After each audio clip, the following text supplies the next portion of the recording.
Hi there, this is Ronan McManus. I'm the founder of Artists4NHS, raising money for the NHS frontline during the COVID-19 crisis, doing a series of videos with Switchbox TV. And today we are joined by Ed Westwick. How you doing, mate? Hello, Ronan. I'm doing really well, thank you. Thank you for having me. How are you doing? Yeah, good, all good. Yeah, just obviously strange times we're living in. Just where are you? Who are you spending lockdown with, and how are you finding it? Yeah, it is strange indeed. You know, I think I don't know, man. It's crazy. You know, having our whole life turned upside down a bit. You know, some people have got it a lot harder than some others. You know, I'm actually in London right now, which is obviously where I'm from. So I'm here. You know, my family, thank God, are all doing all right. You know, mum's on her own, so she's a little bit bored. But you know, we're all healthy and we're all okay. I've been in lockdown with my girlfriend, so we've been doing pretty well. Haven't been driving each other too nuts. It's actually been pretty good. I've been on the receiving end of some magnificent baking, so I'm very, very lucky and very, very blessed in that regard. But yeah, that's it. Fantastic. So what's your lockdown skill going to be then? Have you been getting in on the baking as well, or what have you been doing? Learning a language or writing that script? What have you been doing to keep yourself busy? Because obviously I mean, I'm a musician myself, so obviously there's no gigs, there's no work going on. So, yeah. You know, is there anything you're doing to get yourself through this time? Yeah, I mean, it's funny, like, I just moved into this place the day lockdown hit. So it was like a scramble to get some furniture, some bits and pieces together. I've still got a ton of stuff in storage in LA, so I haven't got like all of my things. I managed to snag one guitar, which was actually at my mum's house. This nice pink guitar, which kind of adds a little flush of colour to the place, to go along with a pink couch, can you believe? So you can see what I'm into. But no, so it was kind of scrambling and getting stuff together, as I said, just as lockdown hit. And then, you know what? Perfect time to organise a new place, because there was nothing else to do. There was nowhere else to go. So I was just doing a lot of organisation. That lasted for a little while. And then obviously you're kind of like, all right, can't go out for dinner, can't do any of these things we're all so used to and things that we take for granted. And you know what? I mean, I've spent a lot of time at home over the years as an unemployed actor at different times, you know, so you've got things you can do, whether or not that's reading books, lots of different books, and playing guitar a little bit, and then exercising, you know. I mean, I think that's been essential, very, very important, because otherwise, you know, I got injured actually for a couple of days, and I couldn't do it, almost a week, and it kind of sent me a bit loopy, because that's really like such an important release, you know. So I hope everyone's managing to do a bit to get some exercise and everything. But I mean, look, it's a weird time. I mean, my motivation dips at times, and I think one of the things that, you know, obviously, you know, I'm a relatively ambitious guy. You know, I want to be doing things and getting onto things, and sometimes when you're just feeling in a slump, and apparently that's what we've all been, you know, that it's been a common kind of thing for everyone.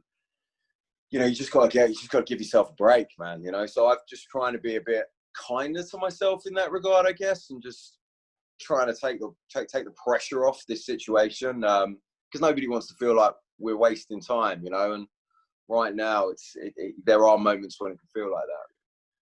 That's kind of why I was saying the lockdown still, because everyone's kind of sort of saying, well, I'm learning a language, I'm writing a book, I'm doing everything. And, you know, just taking some time for yourself and a bit of mindfulness is always good. I mean, it's good advice. But I am looking forward to the Pink Guitar album. I'll look forward to that now.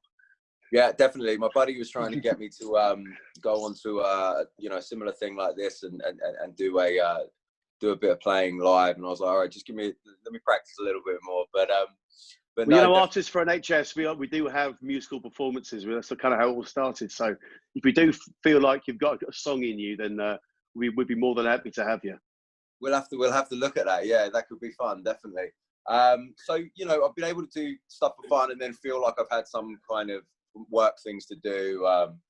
You know, I've got some different projects that are stories of my own, stories that kind of I came to finding and want to develop for TV and film. So working on those remotely with some partners in the States and stuff. So, you know, doing what we can. I think that's what you've got to try and do. And yeah, you know, I mean, fingers crossed.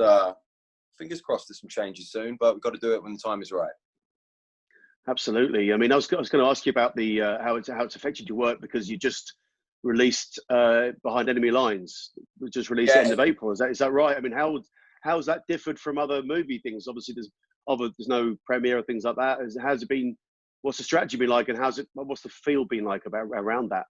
Yeah, I mean, it's been different. So we were supposed to have a premiere in LA for Enemy Lines, and like April 24th, and obviously we couldn't do that. Everything got shut down. They decided to continue with the rollout and do it digitally, which it would have happened anyway, but we would have been in movie theaters, cinemas first.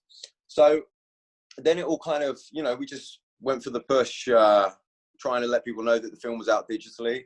I did a Q&A for the States and some other interviews. I've been doing interviews this week, yesterday and the day before, for the UK, because the film actually came out in the UK on May 4th, so earlier in the week. And just been doing what we can, you know. And then we've obviously got VE Day tomorrow, and honouring heroes and remembering those involved in World War II. And the film is a World War II action drama, so it's quite fitting for this period. And, you know, that's a film about a war, about a conflict with an enemy. And I feel like right now, you know, 2020, we're in a very different war, but we're in a war nonetheless. And it's nice to see, you know, we were just talking a second ago about the NHS clapping, which we've been seeing, and I've been doing it and everything like that. And it's just wonderful to see the collective spirit of people. And it's a tough time, but there's definitely some real great human spirit coming out. Captain Tom Moore, I've been watching him on the news, and I mean, that's just remarkable. I mean, I shed a couple of tears over that. I think everyone did. I think with that one, but yeah, just tell us a little bit about the movie anyway, just because it's set in Poland in 1943. Is that right? That's right. Based on a true story.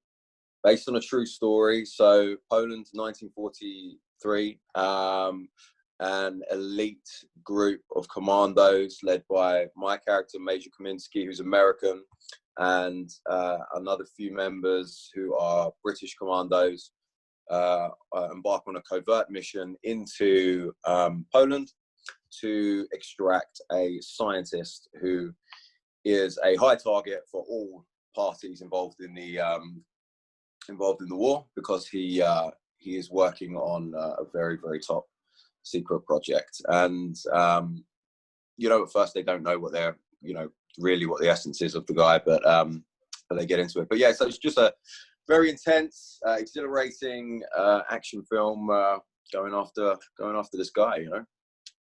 And you're working with John Hannah. What was that like? Brilliant, because he's been in stuff since I was a kid, you know. So he was such a cool guy, really cool guy, really nice guy, and obviously great actor. And it was just great, man. He's a legend. John Hannah's a legend. So he really is. Yeah, he really is. Really enjoyed it. Fantastic. And so what did you do? Obviously it's 1943. Did you do anything sort of to get into that spirit of that era, because it's very different? Yeah, very different, but you know, I feel like we feel a bit connected to that generation still. I mean, my grandfathers were both in World War II, doing different things. My mum's dad was, you know, a very skilled engineer, and therefore was required at home to make equipment, tanks, etc., like that. Whereas my father's father was in North Africa, in Italy, running a regiment. So, you know, we've got connections, you know. I mean, if maybe the next generation won't feel as much of a connection, but certainly my generation, our generation, we do. And so I you know, felt that, but also listened to the music. I mean, I'm a big fan of that kind of big band, Glenn Miller era, and some of the other music that came out of that time. Just listening to that kind of transported me. And then we were in Belarus, which Belarus was was playing Poland basically in this film. I'd never been to Belarus. Apparently, what I was told before was that they do World War II better than anyone if you're not going to spend 100 million and do it in the UK or the USA. And that was pretty accurate. They were fantastic when it came to the stunts, the coordination, all of the equipment, and really creating that atmosphere. We had this fantastic village built for us, which really kind of transported you. So Belarus was interesting, man. It was a good time. It must have been quite a different sort of role from your time on Gossip Girl with Chuck Bass. Yeah. I mean, simply clothes-wise, you're obviously a little bit limited. yeah, exactly. They weren't leather gloves with cashmere inside this time. It was slightly different, you know. But nice. So yeah, very different from Chuck Bass. Was talking to someone about Gossip Girl the other day, and you know, I was just saying, the more time that passes, the more lucky I feel that I was part of such a cool thing that was, you know, I guess significant, and people are still talking about it. And then it's funnily with this lockdown, and obviously it's a great demand for content and stories and people watching things. It's almost been reborn, you know. It's been very popular once again. So it's very cool. It's very cool. We almost had two lives. A couple of girls that have the Switchbox office are huge fans of Gossip Girl, and there's a lot of people very jealous with me right now talking to you. So I've got a couple of questions from the girls, if you don't mind. Yeah. One of them was asking, what's the best fashion advice you got from Gossip Girl? Best fashion advice. Oh, probably wearing a waistcoat. You never do up the bottom button, excuse me. Which I didn't know. Which seems really subtle, but apparently that's the way you wear a waistcoat. Ah, right, okay. I have to remember that one. Yeah. What's the best memento you took from the show? The best memento. Do you know what? We weren't allowed to keep any of the clothing. That all they were very precious about that. Mind you, the wardrobe budgets on per episode were ridiculous. You can imagine. So I think they put everything in storage, and then they were like, right, how can we use? Who wants this? Where can we rent this out? Who's going to pay us?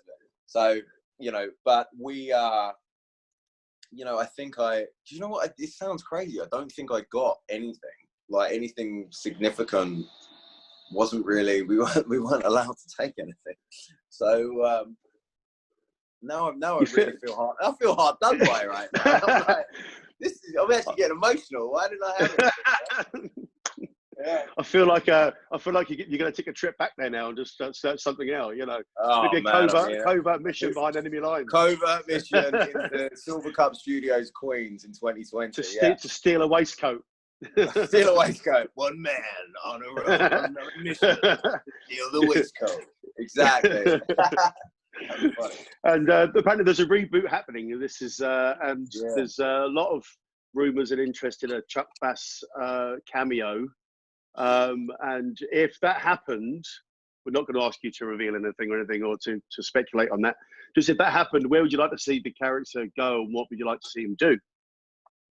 It's a really interesting question. I mean, at the end of the series, he, you know, was married and had a kid. So, you know, I don't want to create the whole disaster where some tragedies happen. But I mean, it's hard if he's not living in domestic bliss. Then that means the characters might have had to, you know, evaporate or something like that. So I don't know. You know, we had such great storylines for Chuck on Gossip Girl, and you know, he lost it all, got it all back, so on and so forth, and it would be hard to know what else there was to do. But he would be in a different place in his life. Maybe it would be like Marriage Story, and he'd be having a divorce and would be knees deep in that, you know. So it might be quite sad, but I don't know. We'd see. It's hard to see him kind of being a sensible guy now, is it really? It's hard to see that, you know. Yeah. You know? I don't know. He exhibited some maturity at stages, but no, it was a hell of a ride. I had a good time doing it. Yeah. And I've got a final question, just a 2-word question.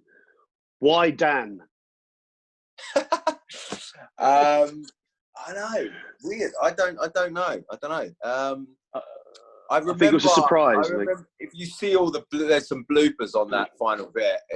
Penn could not deliver that line for about 20 minutes. Where he was saying that he was Gossip Girl. Where we were all, you know, it was like that last day at school type thing, you know, before the summer holidays, everyone was just cracking up. So yeah, why Dan exactly? Who knows? But maybe in the reboot they'll tell us some more. I don't know.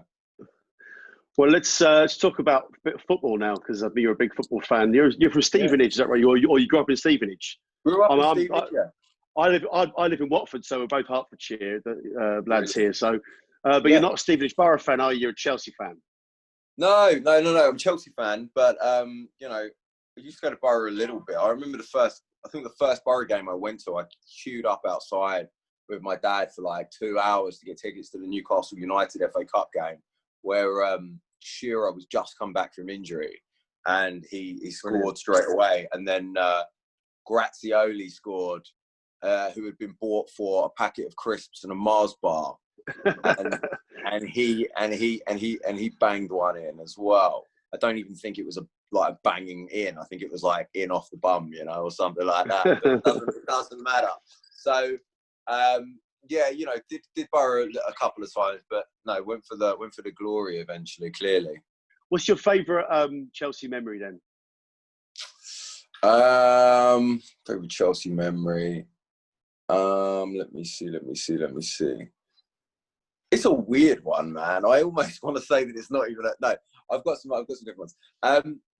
I think probably just you know, Mourinho when he came and he did that whole thing and just like lit it up. You know, it was just like an amazing feeling. You know, and just some of those games, some of that team. You know, that whole kind of moment in time for me. And then strangely Ronaldinho coming to Stamford Bridge and like just ripping Chelsea apart, because I was a massive Ronaldinho fan. I was just like, even though it's the other team, you're like, you're amazing. So yeah, I think you got the best of Mourinho. It was definitely the best version of him, I think. Yeah, what about him now, like going and playing football with the Tottenham players in the park the other day or something like that? Did you see I didn't see that. I didn't see that. This was a couple of weeks ago. He got into trouble. He got all the Tottenham, or a couple of Tottenham boys together, and we were all doing like football training in the park, and it was like, mate, you can't do that right now. You can't do that right now. What are you doing? What are you doing? You can't do that right now. Don't do that. You know? I don't know. What's your lockdown soundtrack then? You know, Bob Marley always makes you feel good. Literally, every little thing's going to be all right, you know? And for some reason, this morning I had the sound of music, like theme tune going on. These review of my favorite things. I listened to like a range of stuff, all different eras, more gentle stuff in the morning, and then you know, amp it up a little bit during the daytime, and then the evening time is always kind of like Italian cooking music. So that we like Dean Martin, Frank Sinatra, Italian American, and you know, maybe so a little kind of, if it's cold or it's raining, we put on a little kind of Latin feel or something like that to warm it up. So trying to keep the positivity going, really. I suppose it's trying, man. You know, try and fight off the darkness 24/7. You know. Yeah, absolutely. Obviously, we're raising money at the moment with this through Artists4NHS for the. I mean, my wife's a nurse and I'm a musician. That's kind of how it all came about. So I sort of found myself out of work, and watching her go to the front line every day. So that's kind of how this all came about. We're obviously raising money for the frontline NHS workers. You lived in America for a long time. You've experienced a situation where there isn't a national health service. How was that kind of? What's been your experience of the two different places? I've got a really, really good friend of mine who's a nurse in New York City, and she actually just recovered from a severe illness just before all of this. And I mean, testimony to the person she is, the woman she is. She's back at work, 14-hour shifts. You know, not getting the PPE that they need.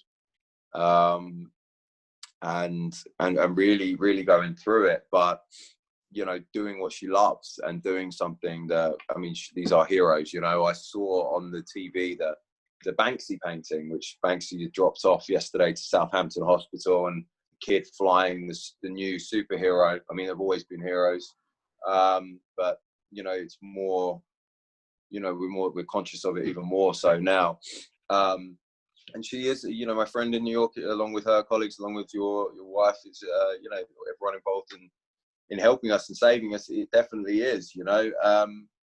I mean, she's, you know, I think it's, I don't know. I don't know if it's the same as it is here. You know, I mean, she's just working her butt off, and is tired, but is committed, you know, and thank God for her. Her name's Carrie. Carrie, hello, if this somehow gets to you.